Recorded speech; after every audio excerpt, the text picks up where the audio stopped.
We live in a consumerism culture. If you live in America, well, guess what? Our entire economic system is designed to get you to spend money. Our entire financial system is designed on you open up your wallet and swiping your credit card or your debit card. Now, this doesn't necessarily mean it's a bad thing. This means you have to understand the system. Because if you understand it, well, this economic system can make you very wealthy. But if you don't understand it, you're the one that's making everybody else rich. And this is why it is so important for you to understand the importance of living within your means. Because the reality is you are working to earn money. And as soon as you work to earn money, banks look at you and say, oh, okay, you're making $60,000 a year. Not bad. How about we give you a new line of credit? How about we give you a new credit card? How about we give you a home equity line of credit? How about we give you whatever type of loan that would now you can go out and spend $100,000 a year instead of just 60, because now you got this debt, which means you can spend more money. Now, are there ways that you can use debt strategically to earn more money? 100%. But that's not going to happen by you financing a BMW. It's not going to happen by you putting money on your credit card to go out and buy your groceries or to buy a vacation.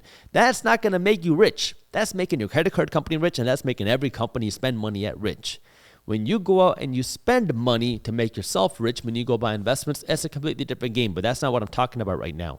When you go out and you keep spending consumer debt, meaning you're financing things because you don't have the money to buy whatever it is that you want, well, now you're making somebody else rich with money you don't even have. And now it's becoming easier. Before, it was, yeah, you could get a home equity line of credit. Yeah, maybe you can get a credit card. Now, not only has it become so easy to get a credit card that you can get approved for a brand new line of credit in 15 seconds, every single store that you shop in has a store credit card that you can get easily approved for in a minute or less. But now you have buy now, pay later, or as I like to call it, broke now, broke later, which means you can buy whatever you want and just worry about the price later. And you can pay it back in installments and not have to worry about that whole pain of paying the $500 today. You can buy your groceries and buy now, pay later.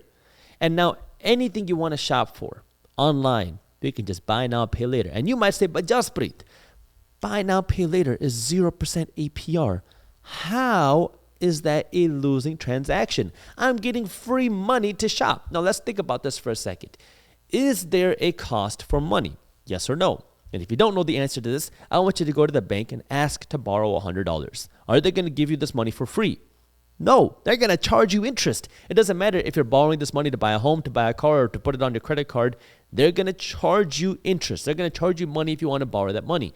So if banks have to charge you money to borrow money, how can buy now, pay later companies or any 0% APR program give you money for free and have you pay it back in installments? There has to be a cost for it, right? And you are 100% correct. There is a huge hidden cost with buy now, pay later that most people don't understand, because the reality is buy now, pay later is very, very, very profitable. And the reason why it's so profitable is because, number one, businesses know that if they can get you to spend more money today without feeling the real pain of your spending, you're going to spend more money. Because now, if you want to buy a $1,000 phone, but you can just pay it off in $60 a month, well, now you're going to be much more likely to buy the $1,000 phone, because now you don't have to see $1,000 leave your account today. All you're going to see that's leaving your account is $60. And now people say, but then I can invest the other $9,000 and whatever money, because now I have $9,000 in my pocket that I can keep investing. But guess what? 99% of people are not doing that. So the first thing is businesses know that you are going to be spending more money, buying more stuff, because you're doing buy now, pay later. And then the second thing is, because you're buying more stuff, what ends up happening is there's a chance you might not be able to make your payments on time. And now, if you cannot pay it off in the 16 months that you thought you'd be able to pay it off, now you get slapped with a little fine of 25% interest. Now, you are paying all the interest for everybody else, because you thought that you could win in the system by spending more money that you have. If you want to break out of the system, start buying the things that you don't need to survive with cash. Start buying the things that aren't making you any money with cash. and make sure you buy the full amount up front. The only exception to this being your house and potentially your car if you wanted to lease it. But I don't like talking about this because leasing your car is, think of it like flying first class. It is a huge luxury. It is a huge premium. And the only people that should be leasing cars are people that have a ton of money. Now, if you want to lease a car because you want to go out and buy a $300,000 Lamborghini and you don't want to have to deal with the maintenance and you just want to drive it around for 12 or 18 months to give it back after a couple of years, fine. But this should be such a small amount of your monthly income that it's a negligible amount of money. So if you want to lease a car, fine. But this is something that's like flying first class. Think of it like it's just a luxury. You're just spending dumb money. And if you want to do that, that's fine. But for the average person, leasing is a financially losing transaction. So when it comes to spending money on things that don't make you any money, you got to make sure that you're buying it upfront with cash. That way you can actually afford it. Yes, it is more difficult. Yes, you're going to have to make more sacrifices.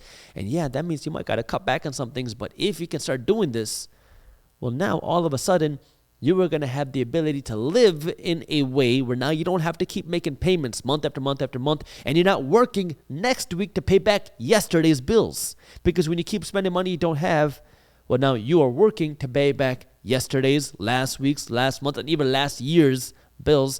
And when you're constantly working to pay back last year's bills, you never have a chance to build tomorrow's wealth. And so if you want to build tomorrow's wealth, you can't keep paying back yesterday's bills. If you enjoyed this short clip from my longer videos, here's another clip that I think you'll love. And while you're at it, if you're interested in learning more about how to start generating passive income, our team put together an amazing guide on how to start generating passive income for free. All you got to do is click that button right over there. Thank you for watching, and as always, keep hustling.